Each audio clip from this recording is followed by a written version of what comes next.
মুতাজিলিদের নিয়ে পড়ি, খারিজি, রাফিজি, জাবরিয়া, কাদরিয়া ওদেরকে নিয়ে পড়াশোনা করি, কিন্তু গেট থেকে বের হয়ে তাদের কারো চেহারা দেখা যায়। এই যুগের ফেরাতে বাতেলার আরো নতুন নতুন অনেক অবয়ব আছে, চেহারা আছে। এই কোনি মাদ্রাসার প্রত্যেকটা ছাত্রকে বাতিল ফেরকার অবয়ব কেমন হয় ভেতরে শিখে বাইরে গিয়ে তালাশ করে করে সেই বাতিলকে চিহ্নিত করে বাতিলকে জনগণের সামনে উন্মুক্ত করে দিতে হবে। কথা ঠিক না বেঠিক? কথা বলতে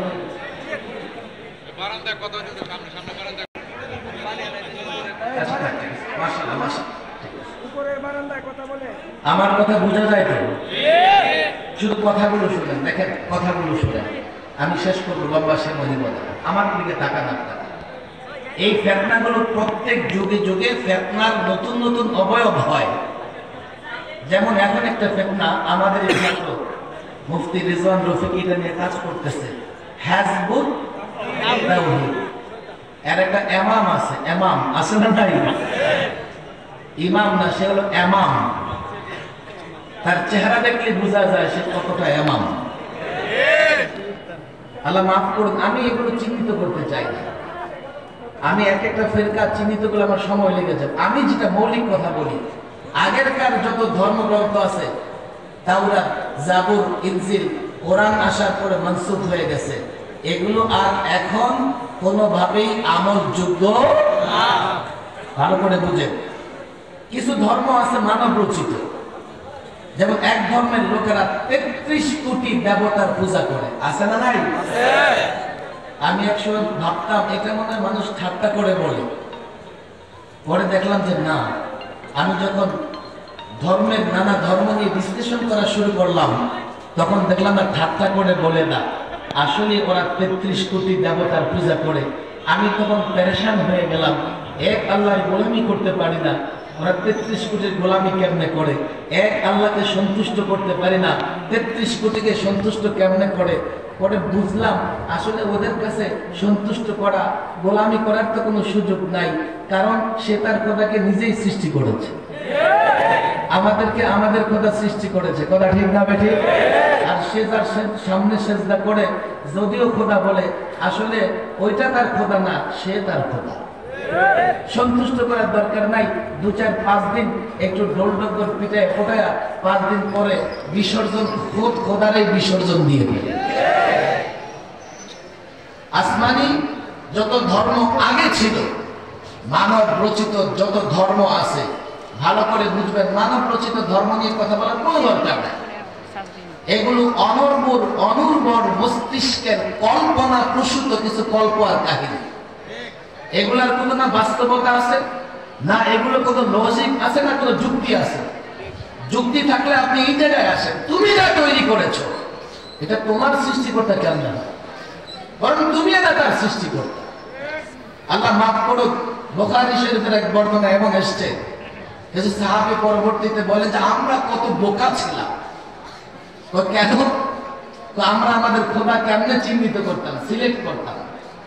বান্দা খোদা সিলেক্ট করত, বান্দা খোদা নির্বাচন করত। কিভাবে? সফরে বের হয়েছি, রান্না বান্না করতে হবে। রান্না বান্না করতে হলে ডেকচির নিচে ২-৪টা উঁচা জিনিস দেওয়া লাগে, না হলে ভিতরে লাকড়ি দিয়ে রান্না বান্না করা যায় না। তো আমরা পাথর খুঁজতে থাকতাম। পাথর খুঁজতে খুঁজতে ৪টা-৫টা পাথর এনে এখন ডেকচির নিচে দিয়ে রান্না করব। হঠাৎ দেখি একটা পাথর খুব সুন্দর, এই পাথরটাকে আলাদা করে রাখা এটাকে সেজদা করতে থাকতাম, এটাকে সেজদা করতে থাকতাম। আমরা কত বোকা ছিলাম। আসমানি আগের যত ধর্মগ্রন্থ বা ধর্ম ছিল, আমি শিক্ষিত সমাজকে বলবো, এখন আমাদের সবার হাতে হাতে মিস্টার গুগল আছে, আছে না নাই? আমি তো বলি মাস্টার গুগল। পৃথিবীর সব তথ্যের ভান্ডার মাস্টার গুগলে আছে। যদি আপনি সঠিকভাবে অনুসন্ধান করতে পারেন, কম বেশি পৃথিবীর সব বিষয়ের তথ্য সেখানে খুঁজে পাবেন। আপনি এখন যান, এই মাস্টার গুগলকে জিজ্ঞেস করেন, আমি একটু তাওরাতের উপরে, আমি একটু বাইবেলের উপরে কি করতে চাই, আমল করতে চাই, আল্লাহ যেই বাইবেল নাজিল করেছে নবীর উপরে যেই ভাষায়, সেই বাইবেলটা আমাকে দাও। পৃথিবীর কোথাও খুঁজে পাবে না। বাইবেলের ভাষায় কথা বলে পৃথিবীর কোনো জাতি খুঁজে পাবে না, বাইবেলও খুঁজে পাবে না। হ্যাঁ, ইতালির রোমে, লন্ডনে, আমেরিকায়, মিউজিয়ামে, জাদুঘরে গিয়ে দেখবা ওরা কিছু বাইবেল সাজিয়ে রেখেছে। কাটা, ছেঁড়া, পুরাতন, লেখাও বোঝা যায় না, অস্পষ্ট। আর কোরআনে কারীম, আল্লাহু আকবার, কোরআনে কারীম গোটা দুনিয়াতে কত কপি আছে বলেও শেষ করা যাবে না। তুমি বাইবেলের উপরে কেমন আমল করবে? কোন পণ্ডিত থাকলে বলবে, হুজুর আমি ইংরেজি ভার্সন পড়েছি বাইবেলের। আচ্ছা, যাও ইউরোপের বাজারে যাও, অন্তত 82 রকমের বাইবেল পাবে। আর মিফতাহুল উলুম মাদ্রাসা থেকে একটা কোরআন শরীফ হাতে দাও। আফ্রিকা যাও, আমেরিকা যাও, ইউরোপে যাও, মিলায়া দেখো কোন রকমের পরিবর্তন পাবে না। এবং 82 রকমের বাইবেলের কোনটার উপরে আমল করবা? আল্লাহর বড় নিয়ামত কোরআন দিয়েছে। কোরআন না দিয়ে যদি আমাদের বলতো এই তোরাও বাইবেলের উপর আমল কর, আমরা বলতাম, তো আল্লাহকে প্রশ্ন করে বলতাম যে আল্লাহ এমন এক গ্রন্থের উপর আমল করতে বলছো যার ভাষা কেউ বোঝে না। আল্লাহু আকবার, গোটা পৃথিবীতে কোটি আলেম আছে যারা কোরআনের ব্যাখ্যা, কোরআনের তাফসীর বুঝে। কথা ঠিক না বেঠিক? কোটি হাফেজ আছে।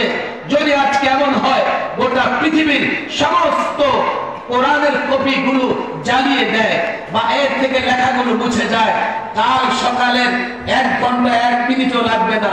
যদি হাফেজদের জমা করা হয়, অন্তত বাংলাদেশেও কম পক্ষে 20 লক্ষ হাফেজে কোরআন জমা করা যায়। ভাই সম্ভবই না। ভালো করে বোঝার চেষ্টা করো, ইসলাম ছাড়া আগেরকার কোন ধর্মগুলোর উপরে আমল করা সম্ভব। তাহলে তোমরা কেমনে বলো যে অন্য ধর্ম আর ইসলাম একই রকমের? ওমাইয়াবতাগি গায়রাল ইসলামি দীনান ফালান ইউকবালা মিনহু। এনে পরিষ্কার ঘোষণা আসছে, পণ্ডিতি করো, ইসলাম ছাড়া অন্য কোন দিন বা ধর্ম আল্লাহর কাছে গ্রহণযোগ্য হবে না। আরে হবে না। এখন একটা সমস্যা দেখা যায় না। কি সমস্যা জানেন? হুজুর কোথায় চলে গেছে বিজ্ঞান?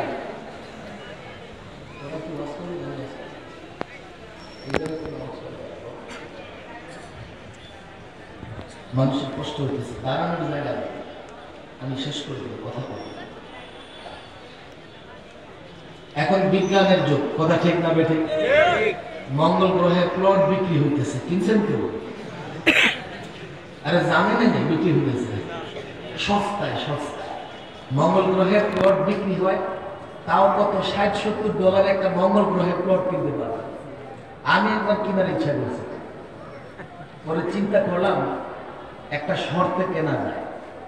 কি শর্ত? নাসারে বলবো প্লট কিনবো আমি, কিন্তু যাতায়াত খরচ তোমার। একবার নাসা যদি তার কোথায় পাঠায়, যান পাঠায়, তো এটা আসতে যাইতে $1000 কোটি খরচ হয়। $60 এই প্লট কিনে কি হবে না যাইতে পারলে?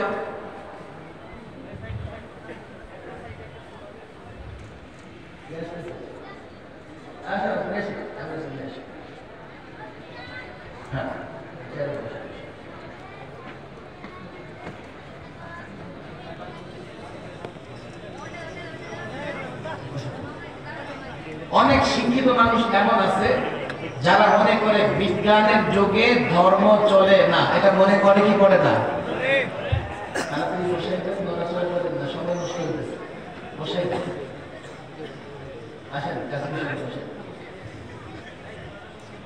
মাওলানা ইমরান হুসাইন কাসিমি সাহেব আমার আত্মীয়, মাশাআল্লাহ অনেক সুন্দর আলোচনা করে। আলোচনা আপনারা ওনার কাছ থেকে শুনবেন। আমি তো বলছি যে আমার ব্যথার জায়গা থেকে কয়েকটা কথা বলে বিশেষ করে দেব। এদেশের অনেক শিক্ষিত মানুষ মনে করে বুঝুন বিজ্ঞানের যুগে এত আগে ইসলামের কথা বলেন, এখন পৃথিবী কোথায় চলে গেছে, আর আপনারা পশ্চাৎপদ যাদেরকে পেছনের দিকে ডাকেন তারা নাকি প্রগতিশীল। আমরা পশ্চাৎপদ আর তারা কি? এই ছাত্র সমাজ, আমি তোমাদেরকে এই যুগের চ্যালেঞ্জের কথা বলতেছি। যে তোমার পিছনে নামাজ পড়ে এটা মনে করো না, সে তোমার পিছনে নামাজ পড়ে বলেই, তোমার ইক্তেদা করা বলেই তুমি যা বলবা সব মেনে নেবে। তুমি তাকে নামাজ বুঝাইতে পারছো, কিন্তু তাকে অর্থনীতি বুঝাইতে পারো নাই। ইসলামের প্রত্যেকটা জিনিস সুন্দর। আল্লাহু আকবার। ইসলাম সুন্দরের ধর্ম, ইসলাম সৌন্দর্যের ধর্ম, ইসলাম সাম্যের ধর্ম, ইসলাম ন্যায়ের ধর্ম, ইসলাম ইনসাফের ধর্ম, ইসলাম শান্তির ধর্ম, ইসলাম বিজয়ের ধর্ম। কথা ঠিক না বেটা?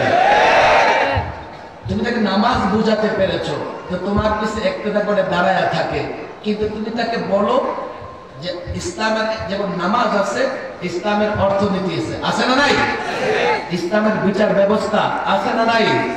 ইসলামের রাষ্ট্র ব্যবস্থা আছে না নাই? এখানেই তো সমস্যা। সেকুলাররা বলবে না না না না, ইসলাম তো মসজিদের ভেতরের জিনিস, এটা আবার রাষ্ট্র কেমনে চালায়। আমি তাদেরকে বলি, একবার না হাজারবার বলি, চ্যালেঞ্জ করে বলি, আরে তোমরা পশ্চিমাদের সংস্কৃতি মেনে, তাদের কালচার মেনে, তাদের সংস্কৃতি মেনে প্রত্যক্ষ পরোক্ষভাবে তাদের গোলামে পরিণত হয়েছ তোমরা কদিন। তারপরেও পশ্চিমাদের কালচার, কৃষ্টি, কাজ, তামান্তর, নিয়ম নীতি মেনে কয়দিন রাষ্ট্র চালাতে পেরেছো ইজ্জতের সঙ্গে? 50 বছর। আমি বলবো এই 50 বছরেও তাদের পদলেখন করা ছাড়া তোমরা রাষ্ট্র চালানো তোমাদের দ্বারা সম্ভব নয়। ইসলাম দিয়ে এই যুব সমাজকে আমি বলি, কলেজ, ইউনিভার্সিটি, এই মুসলমান যুবক সমাজ, ইসলাম আমার বাবার সম্পত্তি নয়, ইসলামের আমি এজেন্ট নই। আমি যেটুকু ইসলামের মালিক, তুমি ততটুকু ইসলামের মালিক। ইসলামে আমাকে যতটুকু অধিকার দিয়েছে, তোমাকে ততটুকু অধিকার দিয়েছে। আমি কেবলমাত্র তোমাকে বলতে চাই, ইসলামের ইতিহাস পড়ো।